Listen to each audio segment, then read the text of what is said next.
सुबह के 4 बजे थे। माँ उठी, घर में झाड़ू लगाया, देखा कि रात के बर्तन भी बिखरे पड़े थे रसोई में। उन्हें साफ किया, पूरी रसोई धुली और हाथ को अपनी साड़ी के पल्लू से पोंछते हुए बाहर निकली। घड़ी में समय देखा, 6 बज चुके थे। उम्र ज़्यादा होने की वजह से उसे काम में ज़्यादा वक्त लगने लगा था। जल्दी गई, नहाई और फिर घर के मंदिर में दीप जलाया और भजन करने लगी।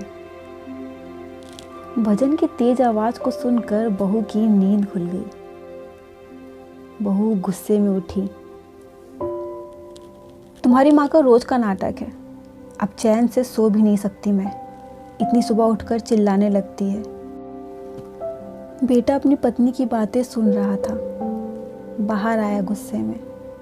माँ, क्या लगा रखा है? चैन से सोने दो ना।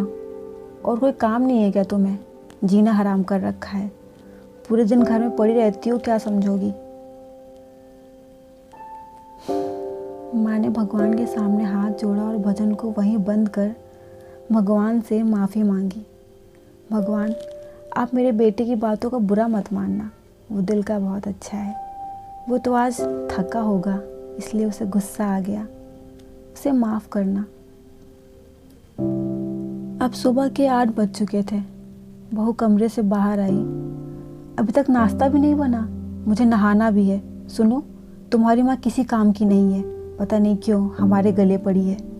अपने दूसरे बेटे के पास क्यों नहीं चली जाती?